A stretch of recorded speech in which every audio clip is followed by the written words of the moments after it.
YouTube. It's been a little while since I put out my last video.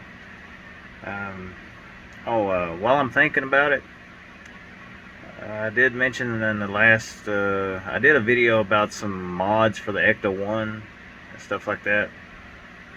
And I got more mods coming for the Ecto 1. I'm not sure what's going on with Eagle Moss. They haven't shipped me anything in about like 2 months, so there's still a delay on the model kit. I've got 2 shipments from Fanhome. They made up for a month that they didn't ship me anything because they were doing their move.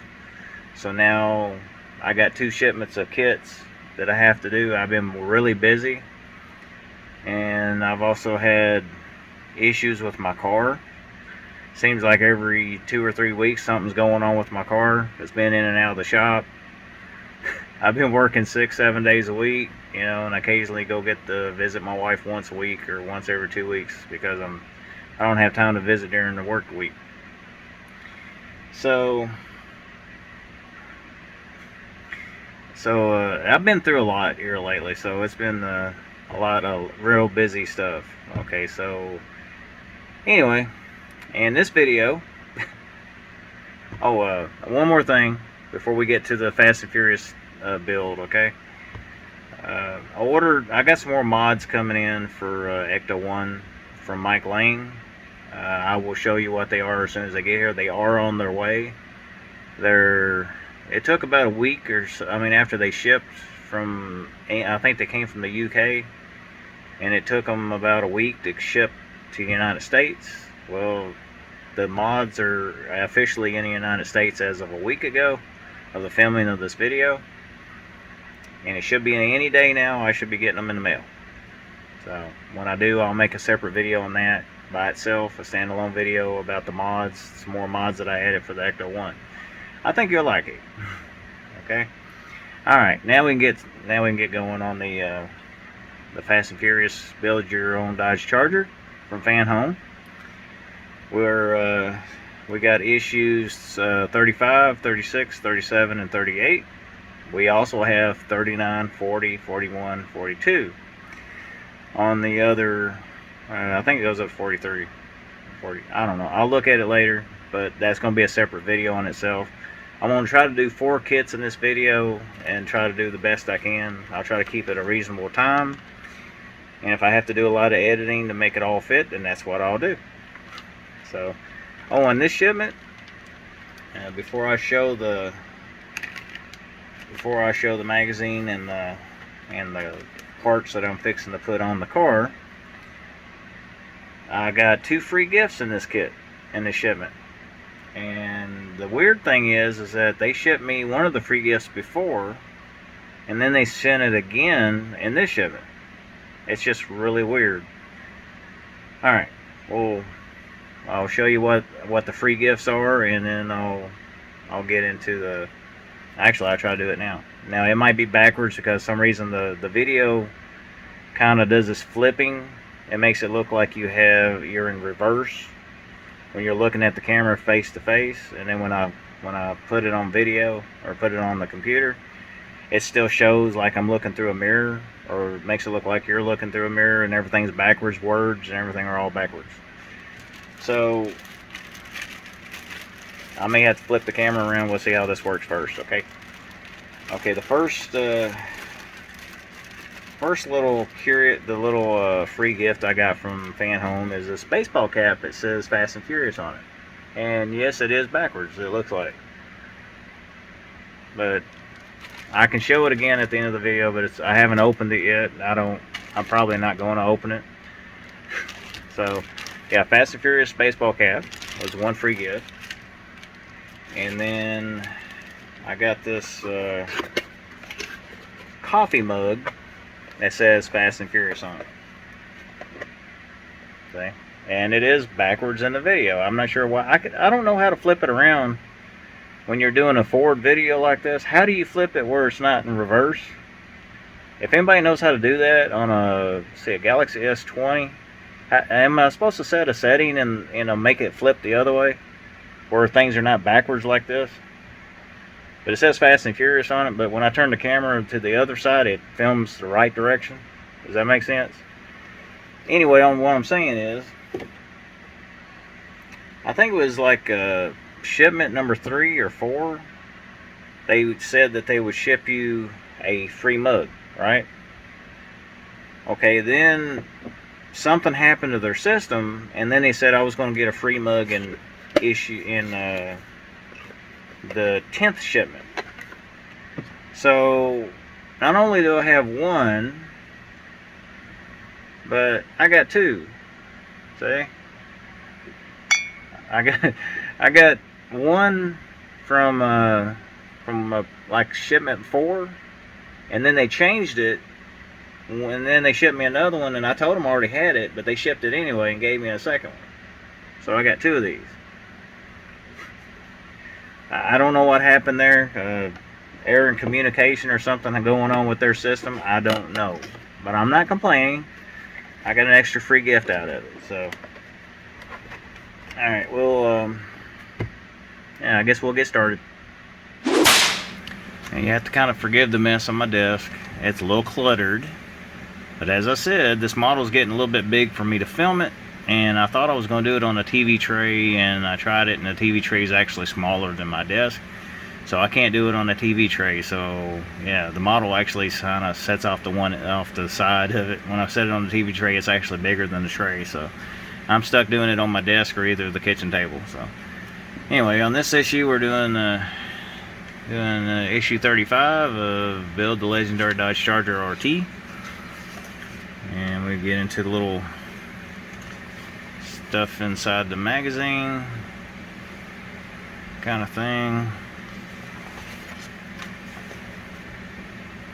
So show you a little bit of that.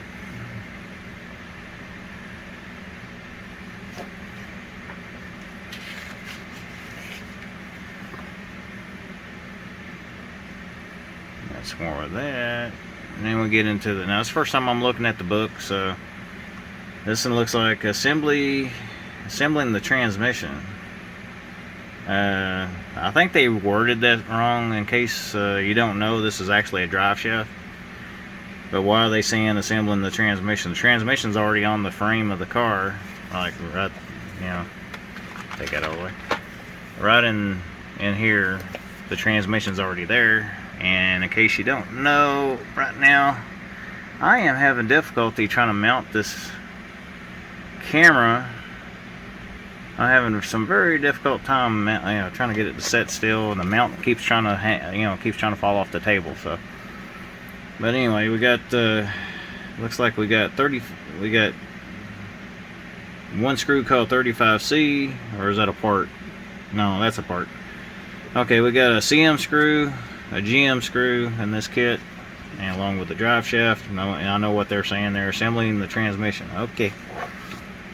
It kind of shows you where it goes on the car. I'm going to assume that they don't want you to put it on the car yet. And got more pictures. And basically we're just assembling the drive shaft in this video. So, and there's some more pictures of stuff about in the movie, or maybe not in the movie. I don't know. Again, I have not read anything in these books yet other than the instructions, so thought I'd just show you what it looks like. And here's the kit. It looks like in all of its glory. It's just the drive shaft, so I guess we'll get right to it. Okay. In this section, we got 35A and 35B of the drive shaft, and they are made out of metal. And you'll notice that on one end of the drive shaft it looks a little slightly different, like that. And then on the other end it looks a little bit beefier. Okay, there's a keep that in mind when you're putting this together, because there's two different things that go on each end of the drive shaft. So put these together, just line up that part of that part going into that part of the drive shaft, I don't know what they call that right now. Alright, this, once you line it up, and you take 3 CM screws, and make sure you put oil on them before you put them in. Makes it a little easier to grab, or makes it easier so they don't cross thread. Well, they could still cross thread, but it kind of helps them go in a little easier. Oh, don't roll off.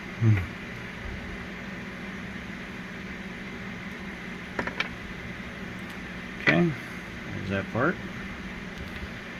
Now they want us to take 35C, which is a front coupling end, which is, you got 35D, which is a bigger coupling, and then you have 35C, which is a little smaller. Now pay attention to the, these little parts of it right here for the screw to go into. Just pay attention to that part, the differences in sizes.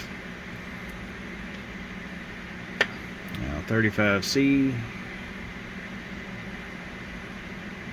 looks like it's the same on both sides on that part.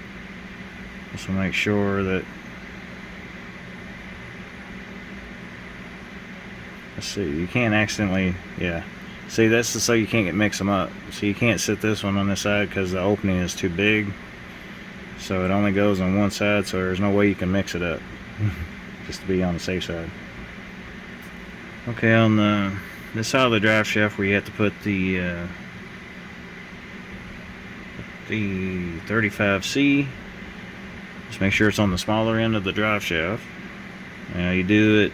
Now the way they have where you put the screws in, where you put the drive shaft together, that's how they want you to screw in this screw,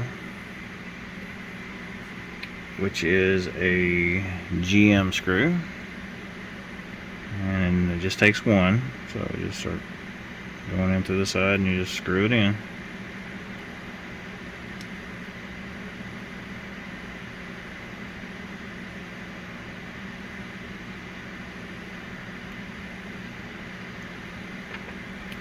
Okay. I don't know if it's supposed to, well, I think it's supposed to move a little freely. So I might want to, and it's okay if it's firm, it's okay. So, it's okay if it's like that. It's only going to move a little bit anyway when you put it on the when you put the drive shaft on the car. Okay. Now for the next step, they want us to use, for the bigger end of the drive shaft, they want us to use 2 CM screws, one to go on each side.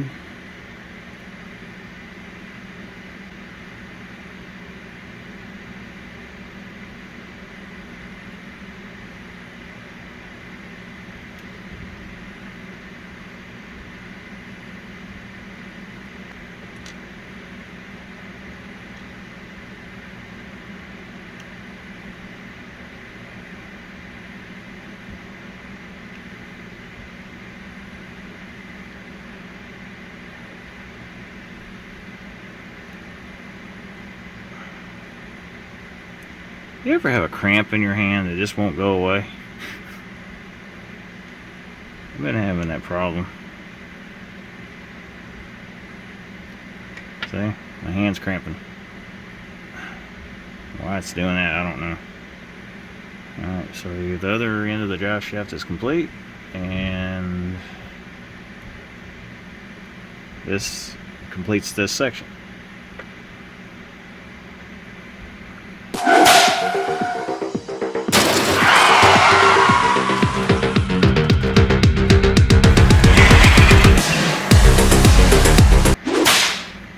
In this section, we're doing issue 36, the fast gear spelled the Dodge Charger. Okay, first time looking through the magazine, so we're both looking at it together for the first time. Let me zoom out. I'm having camera problems, issues, so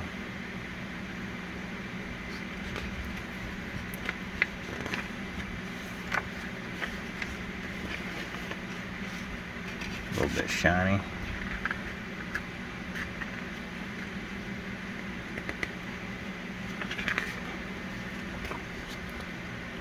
Alright. This one it says assembling the transmission too. In case those that don't know, this is not the transmission. Okay, the transmission's already in the model already. It's sitting right there behind the engine.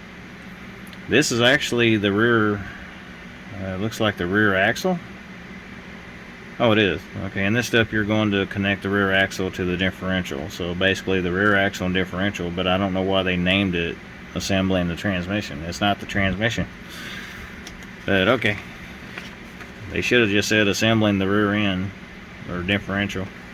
They didn't, so and there's what it looks like. And then it looks like we get to install what looks like a transmission line or a brake line or something on this one. Well, we know how that goes, right? And oh, okay, now I remember. In a previous kit, okay, I know what this is now. If you remember in a previous kit, one of the previous videos, I had some leftover parts, and it said not to put it on the car yet. We get to finally put these on the car, on this issue. So that's what this is. Oh, okay. Now that makes a lot of sense. Okay. But then when you get done, you actually have that part on the back of on the underside of the car. It looks like a brake line, I guess. Yeah, brake hose. And then you have the differential setting off to the side. It's not attached to the car in this step. So it's just, you're just building that and you're attaching the other thing to the car from a previous stage. So, and we got more pictures. That's a dyno, a car dyno. And for the rest of it, we have the unopened package. What the kit looks like. This is metal, by the way. Or the parts are, not the package. So, there's that. Alright, now we'll get started. Okay, in this section, we got to, well, these are all by metal, by the way. Except for this cover is plastic. Alright, now, on the back side of the drive shaft, or should I say the axle, you'll see a notch here. A little notch, and there isn't one on that side. If you look at the inside of this, it's only going to go one way. There is a tab right there next to that one, and there isn't one on this side. So there's only one way it's going to go. So it goes like that. Just kind of stick it in the holes like this. It comes out, you squeeze it on there. Comes out that way. And you take the back cover. Let's see, I'm not sure exactly what it's just part of the differential. Alright, so it's, you just basically match the shape of the gearbox, or this part of the differential, with the shape of this, so it's only going to go one way. You just line it up like that, and it is held together with 2 km screws. I've already put oil on this, so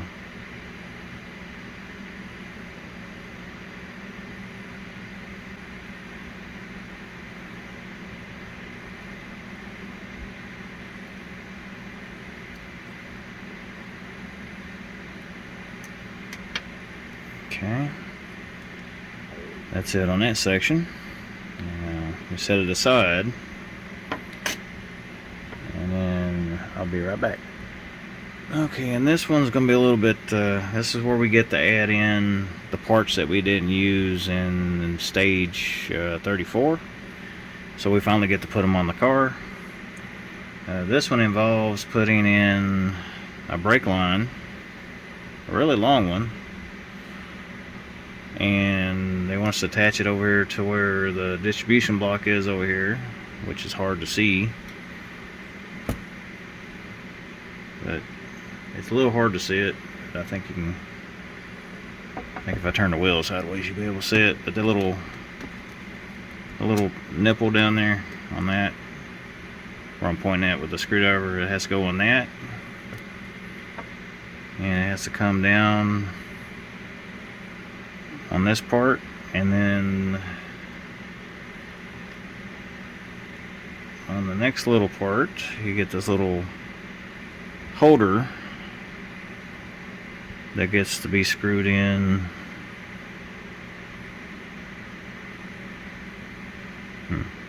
I'm not sure if it's any particular way it has to go, but it has to go right there, and it'll hold the brake line in place, and then you got to route it.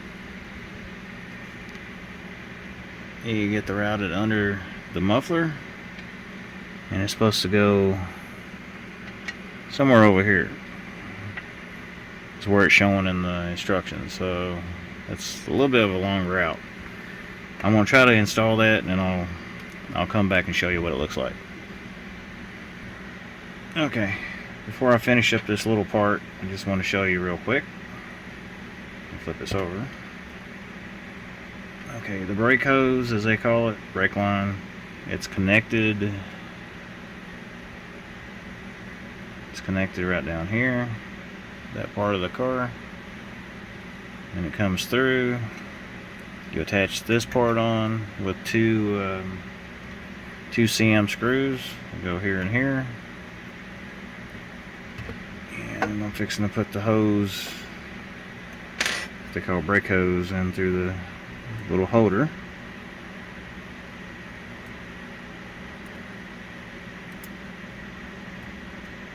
Okay. Now, if I don't like, I think this will be okay like it is. I'll have to look at the manual after I'm done. Now, it says to run it through. It doesn't say anything about passing the line through anywhere in the frame right there, but it is a brake line. You can go like that, and then it says to route it underneath here, like that, and to just kind of leave it free like that for now. And with that, that completes that stage.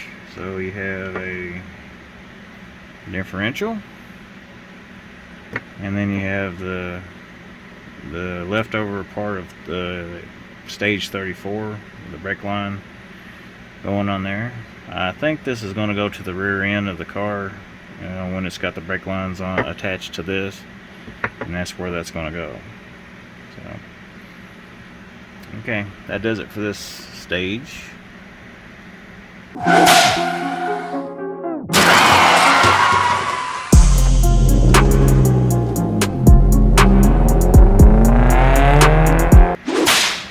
Okay, in this section, issue 37, we build the legendary Dodge Charger RT. We'll go through the magazine real quick.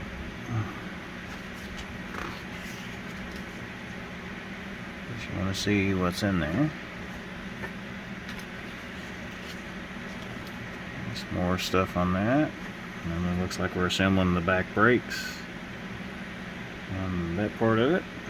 And it has PM screws for everything on this stage.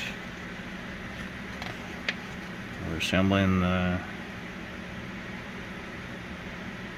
rear, looks like the rear rotors, brake system, and we're attaching them onto the differential, or the rear axle, I mean.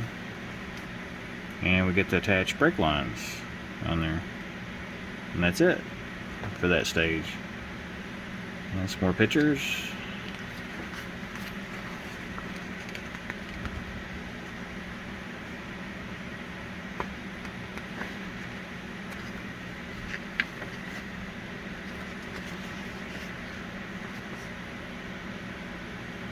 Okay. Alright, here's the kit. Number 37. not a whole lot to it.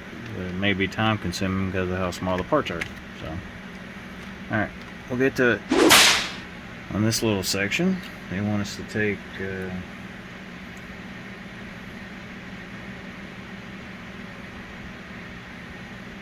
brake disc. They want us to put them, these are made out of plastic, by the way. So you just line up the little tabs with the holes.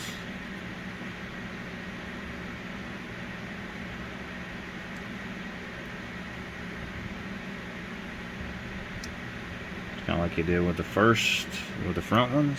The same thing, same process. Make sure it's in all the way.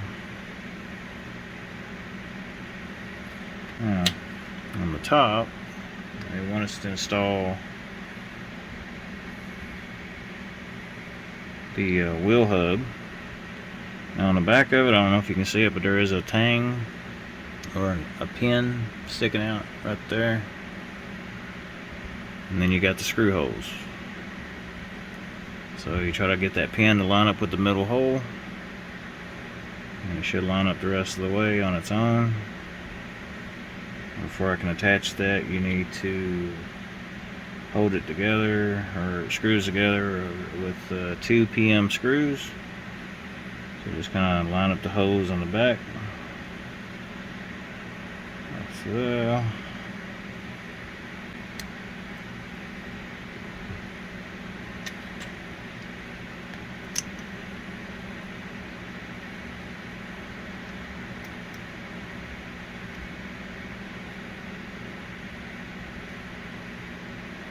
That one's going a little tough. I'm not sure why. Okay. Now, they want us to attach this to the rear end. Alright, so with this, with the rear end facing like this is going to be the left side, and that's going to be the right side. Okay. Okay, there's a mounting plate, and on the back of it you'll see here's labeled L, and this will go on the left side of the rear end. See, there's 2 screw holes and a peg, and it will go on this way, and it will be held together with 2 PM screws, which I gotta dig them out of the baggie.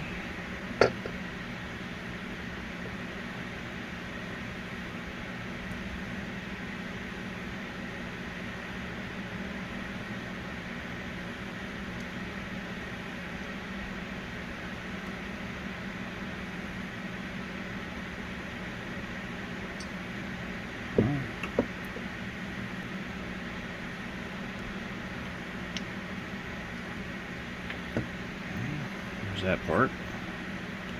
And keep in mind, one of these that'll have an L on one side and then an R on the other side. So this is the left side that we're doing now. So, because when you start on the axle, you make sure that it's pointing that way, and then on the bottom you see these little tabs on the bottom, or whatever you want to call those. They're on the bottom, so this will be the left side when it's facing like that. So, okay, next step. Okay, in this section we take the disc assembly that we did in the other stage. We get to put it onto the spindle of the rear end or axle. Stick it down to it, it kind of goes down flush like that. Now they want us to mount the brake caliper, and they are so generously putting an L marked inside the caliper, so you can't mix up the calipers because they do look exactly the same. They're just, maybe one might be slightly different than the other. But this is for the L, the left side, and it's going to go over the brake disc and mount in right there on the mounting plate. And this might be a little tedious or a little awkward pieces to handle. Let's see what we can do.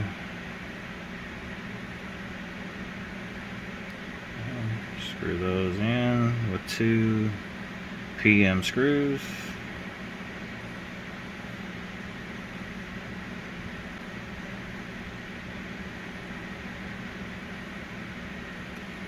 Okay, there's that one side, and the wheel freely moves. Okay. Now we get to do the other side. We get to take this part of the disc,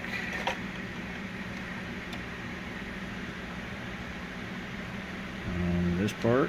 We get to put those two together. Just line up the holes. Okay, there's that. And now we get to mount. We're calling this a 37E. So like the other one, you get a peg and 2 screw holes goes on that one. And this gets held together with 2 PM screws.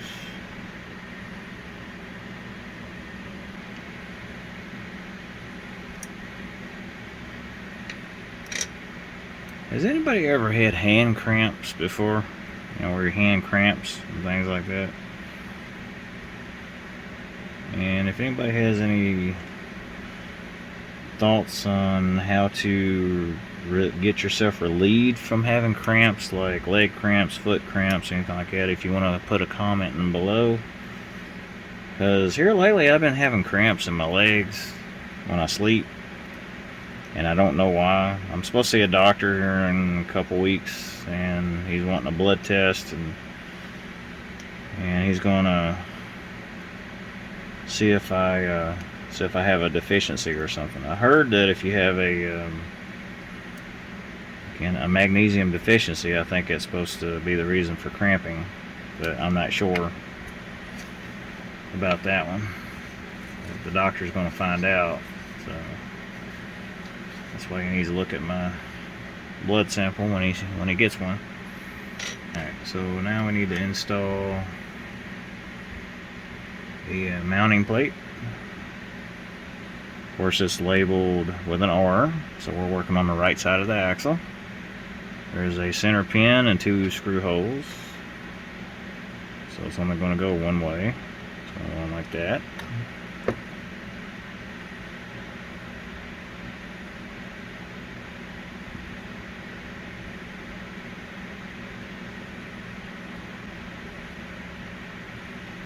I will be editing a bunch of this stuff, so you probably won't see every little thing that I'm doing. Okay, there's that. Now we get to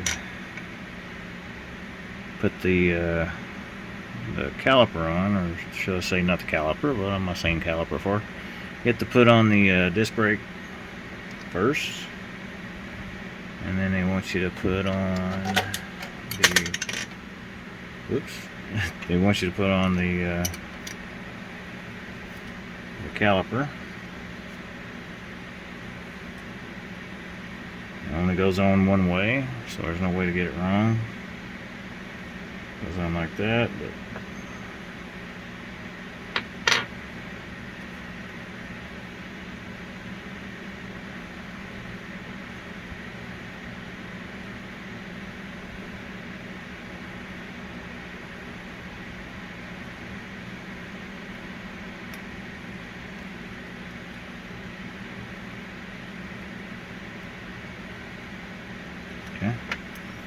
there's that side.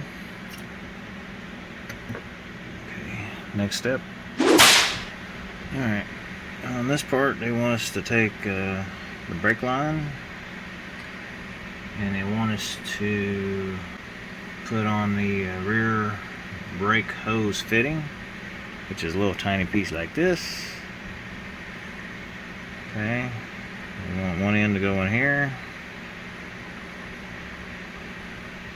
and the other end has to go into a caliper on this side, which is the left caliper.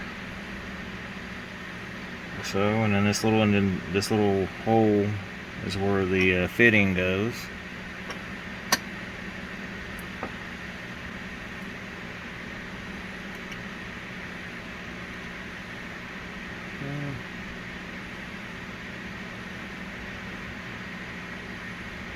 Okay, there's no glue or anything needed. Looks like it's going to stay in place.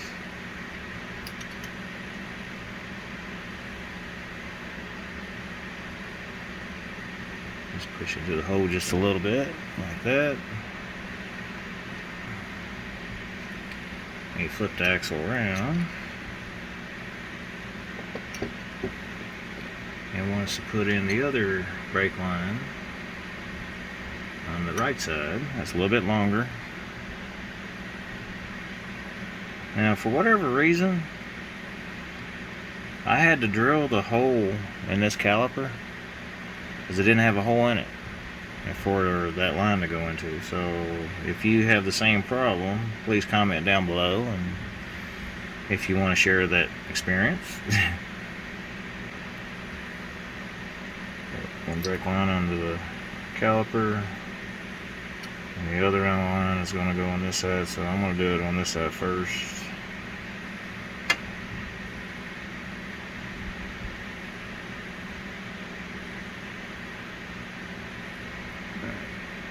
Get in that little piece first, like that.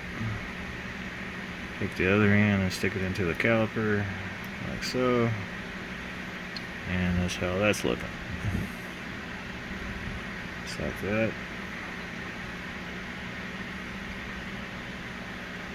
Okay, zoom out a little bit. That's what that's looking like now.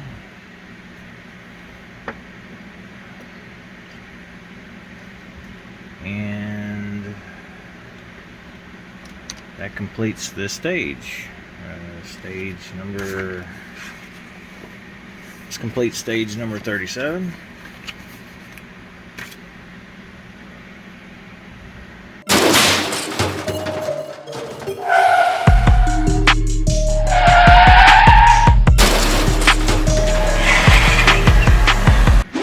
Okay, on this one we're doing issue 38. Build the legendary Dodge Charger. Pictures.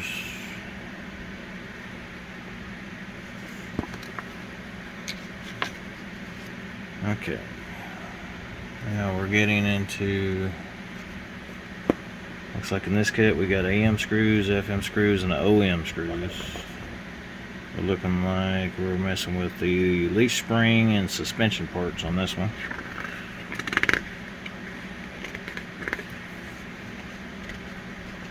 Looks like we got to align leaf spring and some other spring hangers. Okay, getting closer. Actually having the other two wheels being able to put on it.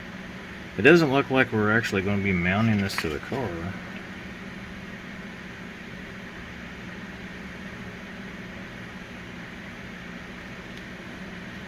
Okay. We got more pictures.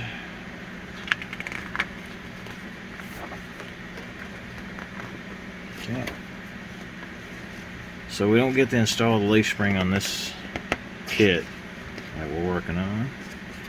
So we'll get started. Almost forgot. This is what the kit looks like. So, just in case you want to know. Alright, now we'll get started. On this section, they want us to take the shackle, the leaf spring shackle, and they want us to put it onto the leaf spring hanger. Now it does say, you know, to use the smallest hole. There's a bigger hole and a smaller hole. The smaller hole goes on this. On the back of it, you'll see a number on it, numbered 1, and then on the other one it looks just like this one, but it's numbered number 2. You want to kind of have the number pointing in towards the support. So with it like this, you want to start on this side, and you use a smaller hole,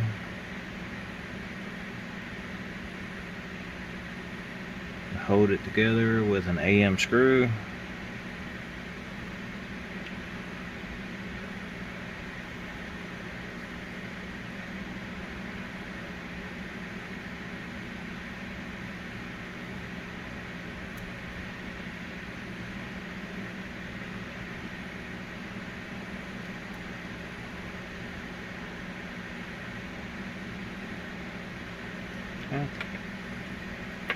Now we repeat on the other side with shackle number 2. So it's got number 2 stamped on it. I don't know if you can see it. We flip it on this side where it's pointing inward towards the other one.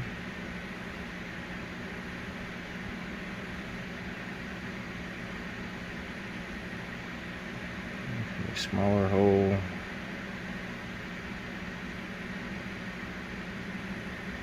Which one's the smaller hole?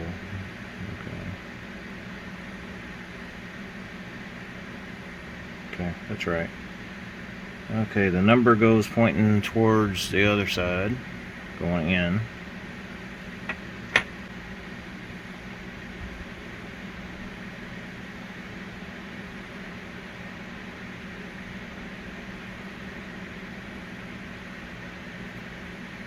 Okay, that's how that's looking so far. Alright, next step. Okay, on this stage, you got the leaf spring, and you got the mount kind of support, shackle support, or whatever you call it. Alright, so with it facing this way. Now the leaf spring, they're not the same on both ends. As you see, it's kind of a little longer towards this way, a little shorter towards this way. And according to the instructions, the one where it's furthest away from the hole goes on this. So you have to just kind of wedge it in between the 2 shackles that you just put in, like so. And then we just need to install or attach it with an OEM screw, and it's a long screw.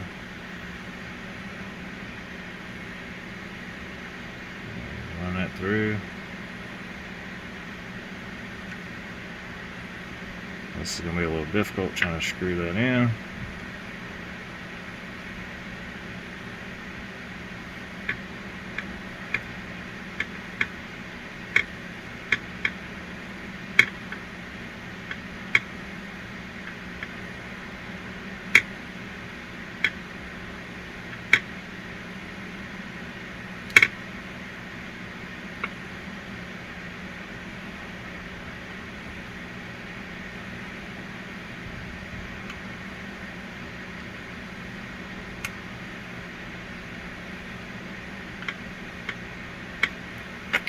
Okay, there's that.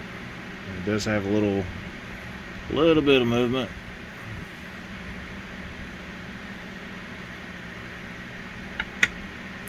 Okay, next step. Okay, on this step, we're taking the front leaf spring hanger, which looks like this, and you notice there's 2 little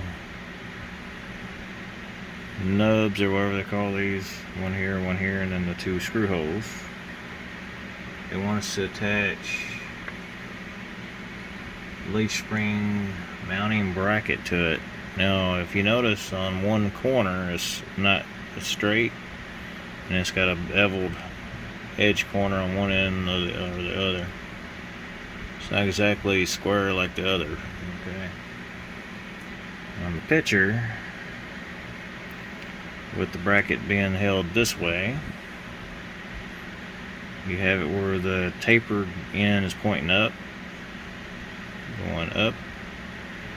Just put it on there like that, line it up with those little pangs or whatever they are. Now you want to secure it with 2 FM screws.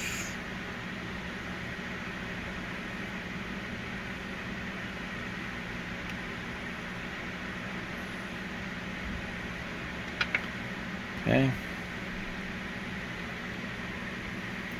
Now, with your assembly looking like this, okay, you want to keep it facing this way.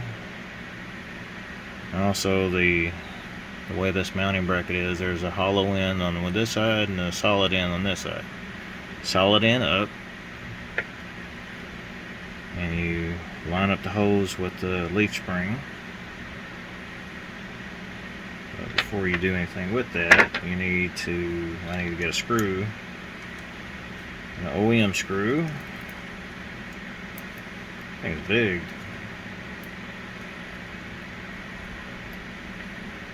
Put your oil on your threads to help it along the way.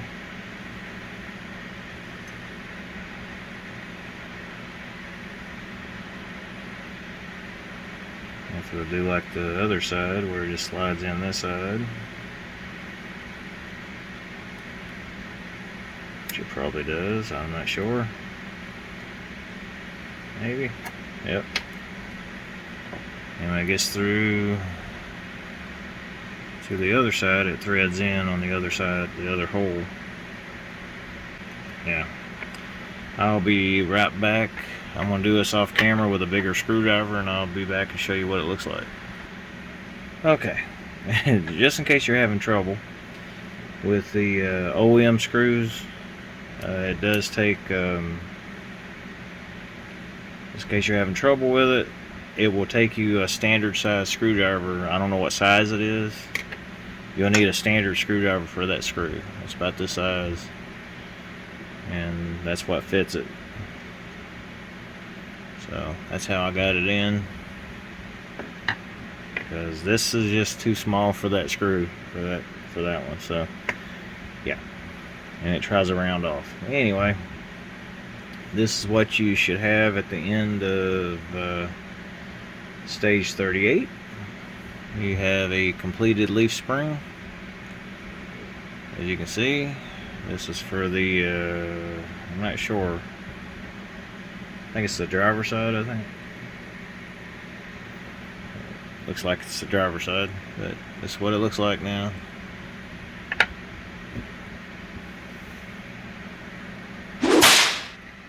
Well, that finishes up those 4 stages. Number 35 through 38. So, hope you enjoyed the video. Oh, yeah, I forgot what I was going to say. If you're still sticking around towards the end of the video, I have another update about my car. I don't know what it is about this year, but ever since January, the car has had issue after issue after issue. I'm not talking about the model, I'm talking about my 1980 Chevrolet Malibu I drive. It's been having one issue after the other ever since January. Like in January, the transmission went out, had to be rebuilt. Got it back from the shop. Of course, they forgot to tighten something up, and it leaked all the transmission fluid out all the way home. Second issue, well, I took the car back, or had it towed back up there the next day, and they fixed it, but it took them a week to do it because the guy was sick. Then the issue that came up after that was the kickdown cable wasn't kicking down. Basically what that is a passing gear on your, if you have a Chevrolet 350 or TH350 transmission. Basically when you punch the gas real hard, it's supposed to take off and go really fast and go, right? Well, the kickdown cable wasn't kicking down for some odd reason, and it was like you were just having a normal drive when you push the gas hard. It wasn't kicking down. So, and on top of that, it was trying to backfire. Fuel backfired coming out of the tailpipe. Like you smell something burnt, it smelled like it was real rich, and then it would backfire. Like you hit the gas real hard and you let off of it, and then all of a sudden you smell gas, and then it would pow, like a loud, like a if you know what an M80 firecracker sounds like, okay, imagine that inside your car, driving down the road. Okay, that's a backfire, a gas backfire. Okay, my exhaust pipe have dumps that go underneath. They dump off underneath the car. And if you have a fire backfire, through your tailpipe and it lets out a big fireball, that'd be something to be kind of bad because it could catch your car on fire. So you don't want it. That kind of car, you don't want it to be backfiring. I ended up changing carbs on it, carburetors, putting a brand new carb on it, and it's a 650 double pumper, Holly. I put that on there. Ran great the first day I put it on. Then the next day I adjusted the idle speed down.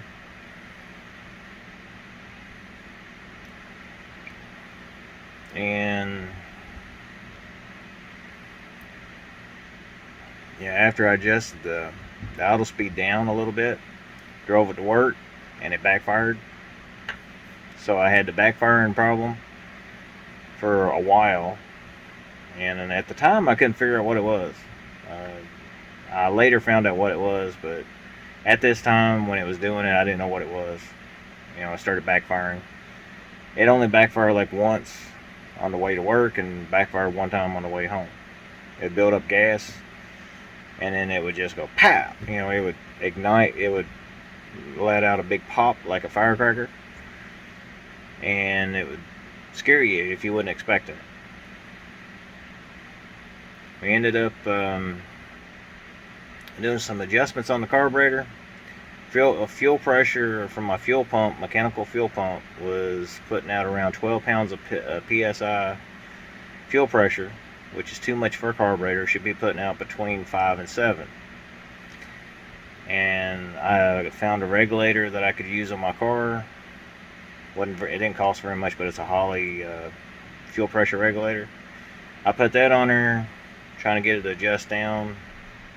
Finally got it adjusted.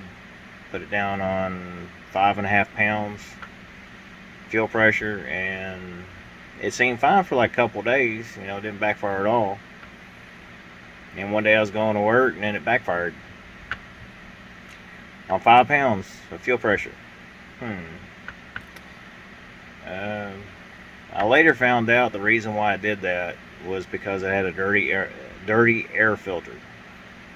That's the reason why I did that. So if you have a car that you don't want it to backfire, let's say you get a fuel backfire, so you get on it real hard and you let off the gas, you get it up to like 60 miles an hour, and then you let off the gas, and then it lets out a big pow, like a firecracker going off, then check your air filter, it might be dirty. The next thing that was happening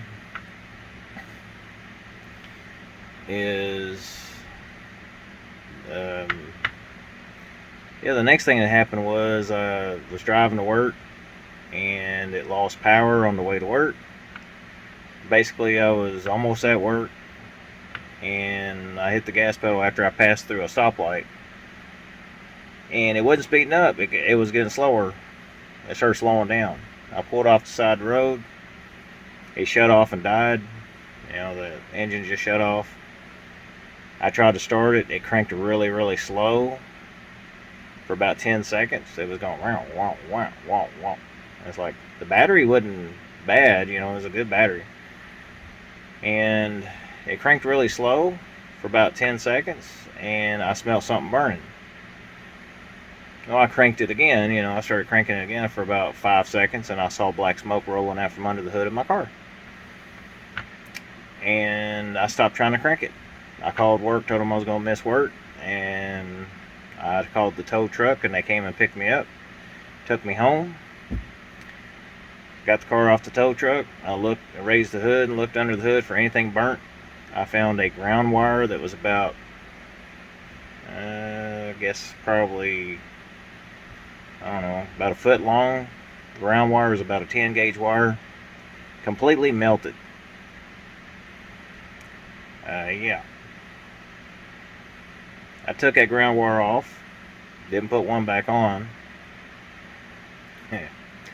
That kind of bit me in the butt later on. So, yeah. That kind of bit me in the butt later on that. Basically, once I took the ground wire off, it was bad. I tried to start the car. It just cranked and cranked and cranked, but it wouldn't start. So we knew the starter was okay. Uh, Basically,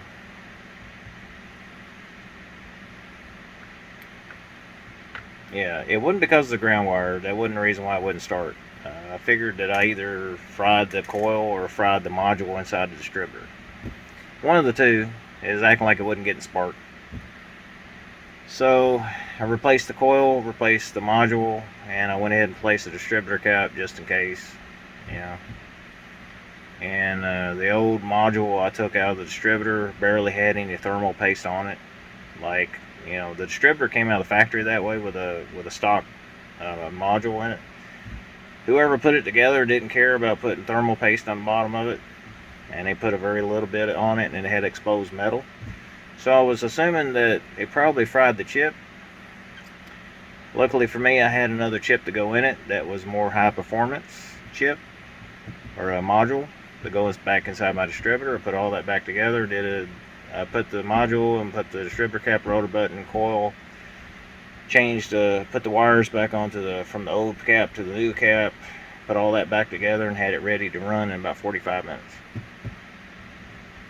And I got in the car, pumped it 2 or 3 times, cranked it for about 10 seconds, and started right up. No problem.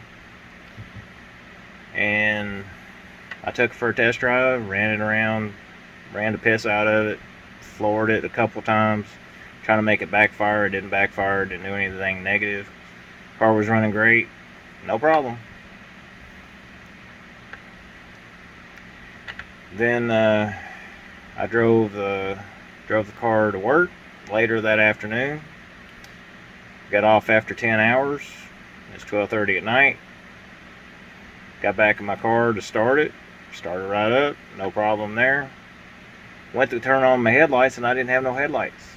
My headlights didn't come on, my dome light didn't come on, no parking lights, no dash lights, no brake lights, none of that came on. None of it. I had no parking lights and I had no other lights on at all on the car when the lights were turned on, when I turned on the headlights. I later found out the reason why that was like that is because that ground wire that I removed off the car, that ground wire is what makes the headlights work. That's the ground for the headlights. Even though they're not connected to the headlights at all, it's like it's grounding the fender, that part of the car, to the front clip of the car. And without that, the headlights don't work. That's weird, isn't it? Not really, but it's just kind of odd that that ground wire is not even touching the headlights at all, but yet without that ground, the headlights won't work. Once I hooked that back up, the headlights, next couple of days or a week or so, I was sitting there troubleshooting the car, trying to figure out why the lights wasn't working. I got me a special tool to find a short. After I replaced the ground wire, I put the short ground wire on, I still didn't have lights. And I didn't want to have to tear apart my wiring harness, so I ordered a power probe. I think it's a ETC or ECT 3000 or whatever it is, a power probe. And it allows you to track down and it shows you where the shorts are in your wiring without you having to take apart your wiring harness and try to do one wire at a time. It will tell you exactly where it is and it shows you where it's at. It beeps and points and tells you exactly where the short is in your wiring harness, so you don't have to take it apart. I love that little tool. It's an amazing little invention. And I was able to find the short, and it was another ground wire that was not, it was messed up or something like it. It had like probably about a 7-inch spot in a ground wire that I had on there that was not conducting. Basically was not connected inside the wire. It was messed up. The outside of the wire looked good, but the inside of it, when I ran the probe over it, it was not getting a signal. You go past one side of the short and it was pointing back towards the short, and you go back on the other side of the short, and then the arrow was pointing towards that way, and it basically just showed me where the short was. It beeped and pointed and showed me where it was at. And I replaced the wire, and when I did that, the headlights started working.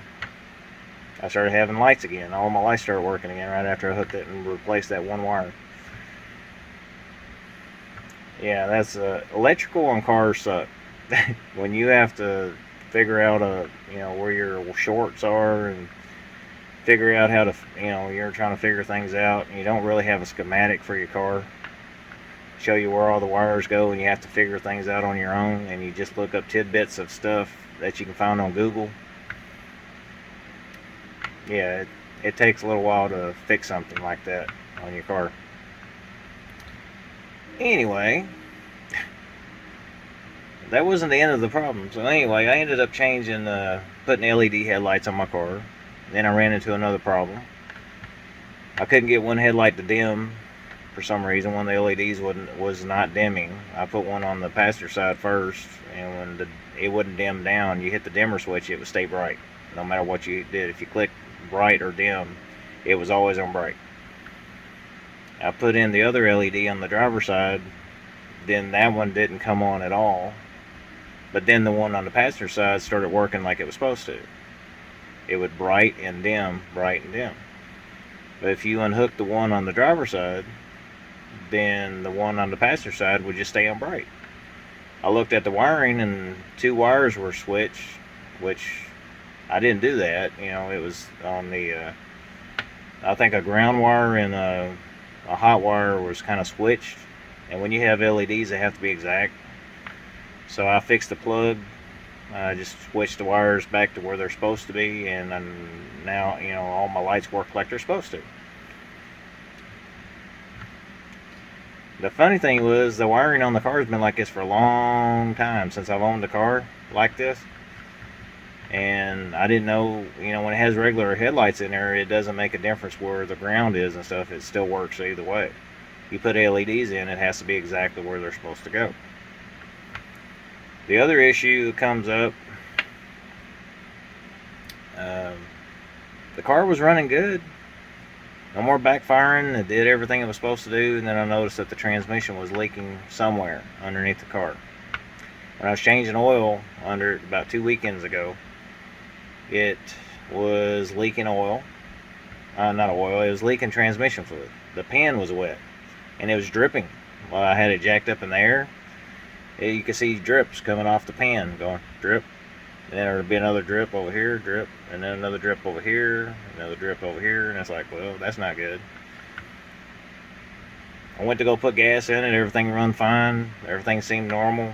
I was getting ready to contact I was going to call, when I had time, I was going to call the transmission shop and tell them I had a leak. I drove to work that afternoon, and as soon as I got on the main road, not too far from here, about a half mile down the road, and I got on the main road, as soon as I got through the stoplight and went down it, next thing I know, I seen a bellow of white smoke coming out of my tailpipe. It smoked all the way to work. The first thing that come to mind is that I probably blew a head gasket, but then I would remember that if you blew a head gasket and it smelled like antifreeze, if it had a sweet smell to it and you had white smoke coming out of your tailpipe and it's a sweet smell to it, you're burning antifreeze. If you have white smoke and it smells like oil, then you're burning oil. If you're burning antifreeze, you got to pull the car off the road immediately so you don't mess your engine up. That's basically how that works. If you have another indication too, is that would cause white smoke, and would be transmission fluid getting into your intake. Transmission fluid getting into your intake ain't too bad. If it gets in your engine, it won't be awful bad. It kind of acts like a detergent, and it's got a detergent in it, so it actually helps clean your engine. But if it does get in your engine, but a little bit's okay, but too much would be bad. Well, it turns out that when I checked the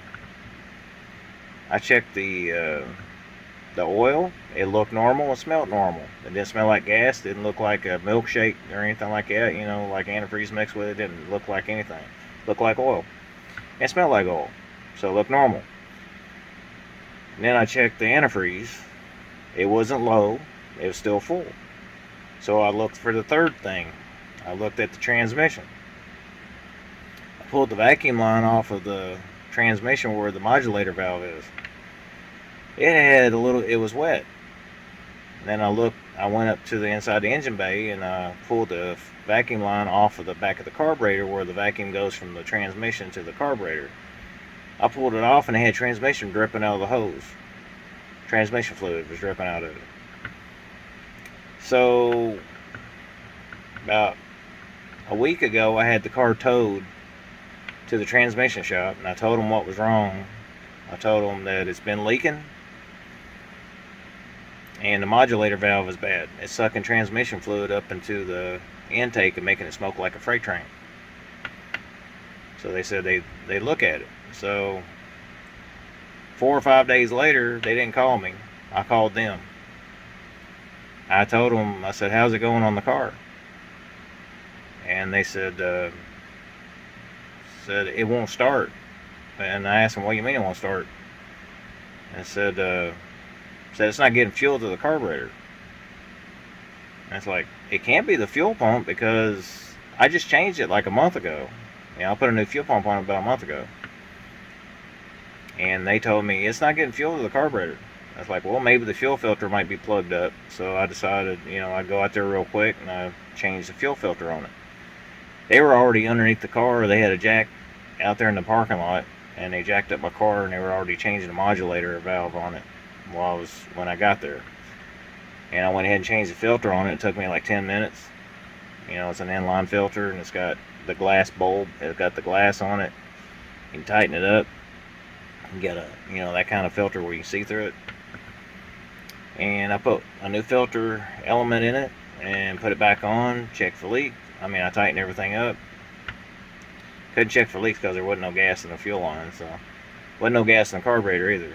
So I got back in the car and I cranked it and cranked it and cranked it for about 10 seconds. And the mechanic was sitting there looking at it and he says, there's no fuel in the line. It ain't getting to the carburetor. I kept cranking. It wasn't getting gas to the carburetor. And I said, well, it's probably the fuel pump. Alright, so yeah, that's probably, that was,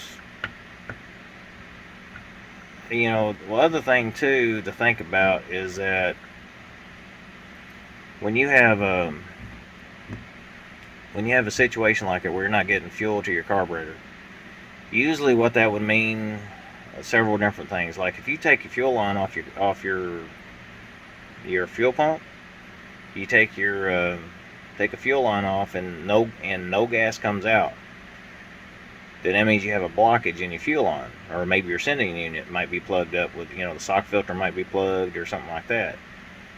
Okay, so I ended up having to get the old mechanical fuel pump that I took off of it. The only reason why I took it off was because it was putting out 12 pounds of fuel pressure. But now that I got a regulator on the car, although for whatever reason when I had that fuel pump on the car, the regulator wouldn't adjust to it for some reason. But this time it was adjusted, so I figured, I'll put the pump back on it. I cleaned it up, put a new gasket on it, put a new sealer on it. Took the old one off. As soon as I took the old one, I took the fuel lines loose and there was fuel coming out of it, so that told me that the fuel pump was bad. So I took the fuel pump off, and the little lever is supposed to be rigid. Like on a Chevrolet 350, you got like a big push rod inside the engine that pushes on the lever, and then it's supposed to bounce back up, right? It's supposed to do that when it pumps with the lever. Okay, you got a lever on your fuel pump, you got the push rod from a push rod that touches it, and then on the top, the other end is touching on the cam lobe from the cam, so every time it turns, it pushes like that on your fuel pump, makes it pump. Pumping motion, right? When I took the new pump out, the lever was down, but it wouldn't come back up. Normally it's supposed to go up, once it pushes down, it's supposed to come back up. Okay, on mine, when I pulled it out, the lever was down like this. So basically the push rod could push on it, but it wasn't making it pump because the lever wasn't coming back up. When I took the pump out, I couldn't find the spring in it. The spring was gone. I felt around inside the pocket where the fuel pump mounts onto the side of the engine. There is no piece of metal or nothing inside the engine right there. I've checked it with my finger. I didn't find anything but oil from the engine. That's all I found in there. So I didn't find anything in there, like a piece of spring or anything, any broken parts inside there at all. But the rod was, not the rod, but the lever on the fuel pump looked a little bent, and it was missing the spring that used to be inside of it. I think it got pushed down inside the fuel pump. Because when I looked a little deeper, I could actually see a little piece of it, but it was stuck inside the pump. So apparently it pushed the spring deeper into the pump. It broke it. It was a broke pump. But I only spent like $20 on it. I guess that teaches me that I shouldn't spend cheap money on a part like that. Maybe I should start spending more money on a good quality part so it doesn't break so frequently, right? Next time I will. Anyway, I put the oil pump back on the next day, because I had to go to work, and I got up early the next morning. I went up there and I spent about 45 minutes at the shop up there at the transmission shop parking lot changing fuel pumps out. It took me about 45 minutes. Hooked everything back up, cranked it over about 15 seconds. It wasn't starting. I checked on it and seen if it was pumping fuel, and it was pumping. I could see it in the filter. It was filling up. But there was no gas in the carburetor. Now, if I would have thought about it, I would have filled up a cap or something. When I had the fuel line off, I would have filled up a cap with some gas, and I would have poured it in the carburetor so it would prime the carburetor. I didn't think about that until after I put everything back together. So that's my fault. Anyway, I cranked and cranked and cranked, and finally the carburetor filled back up with fuel, and it started right up. I revved it a couple of times. It sounded good. It's running good. I'll check the fuel pressure where the regulator was at. It's putting out about 6.5 pounds of fuel pressure, which is good for a carburetor. It sounded good. It didn't sound terrible or anything like that. It sounded like it's doing okay. After I looked at it and I checked for leaks, I shut it back off. I went inside the building and got in touch with the mechanic. I told him, I said, I got it running. He said, I thought I heard it running. I said, and he said, I'll bring the car in sometime this afternoon, and I'll bring it in, and I'll get it on the lift so I can see why it's leaking. I told him what to look for. I told him I think two of the transmission lines look like they're a little wet, and the pan gasket looks a little wet. So you might want to check on that.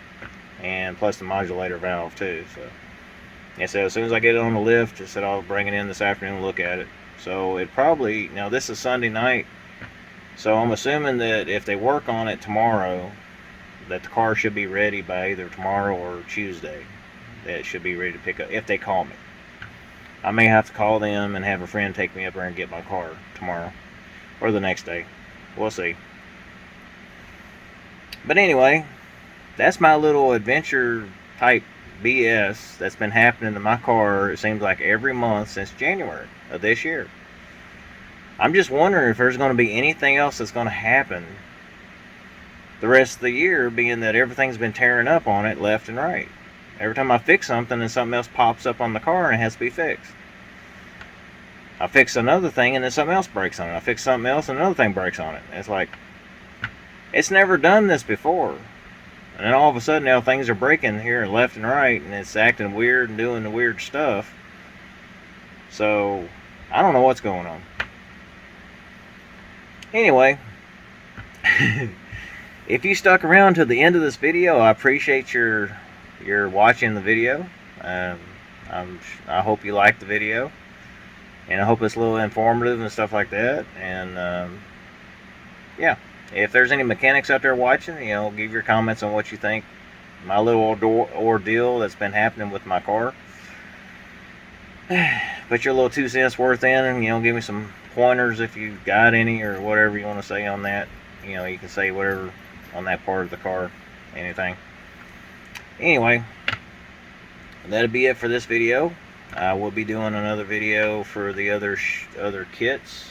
It should be number 38, 39, 40, 41 on the next video, if I can fit them all in there. I'm going to have to really cut this one down in order to fit everything in this video. It's going on over an hour now. But when I shorten it down, it should be right around 45 minutes, maybe under an hour. But I hope you liked the video. If you do, give it a thumbs up. It helps me out. If you subscribe, make sure subscribe down below. And it helps me out a great deal when you subscribe. And yeah, and if you hit the notification bell down below beside the subscribe button, it lets YouTube's algorithm know that you like this type of content, and it will let you see other content creators that are doing similar things, like building this kind of model, like the Fast and Furious or any other model that you might be interested in watching. That was a tongue-tied, wasn't it? Or a mouthful. Anyway, it's starting to look more and more like a model car now. It doesn't look like pieces and pieces and pieces, and now it's starting to actually look like a car, right? Looking pretty good. It's a shame that I have to wait for the Ecto 1 parts to show up from Eagle Moss. I don't know what's going on with them. It seems like everything's on back order, and they just seem to be slowing down, and I haven't received anything for almost 2.5 months now. I'm probably going to have to email them, but it's funny, every time I email them, they tell me, oh yeah, everything's on back order, and then the very next day I'll see a shipping thing where they shipped out a kit. They've done that like 3 times already. It's like you don't hear nothing for a month and a half, 2 months, and then you contact them, and then the very next day you see a shipping email saying they're shipping out your next kit. But why does it take me having to call them for them to do that? I shouldn't have to do that. Why don't they just go ahead and send me my shipment instead of making me wait? I don't understand that. So, okay. If you have any suggestions on that, let me know down below. Okay. This will be it on this video. Until next time, I will... Yeah, it's been a while since you heard that, right? Anyway, we'll end it on this note. Yeah, until the next time, I'll see you when I see you, and have a safe day or night or whatever you're doing after you're watching the video, or if you're fixing to work or you're coming home from work. Be safe. Do whatever you need to do to take care of yourselves, that kind of thing. Alright, talk to you later. Bye.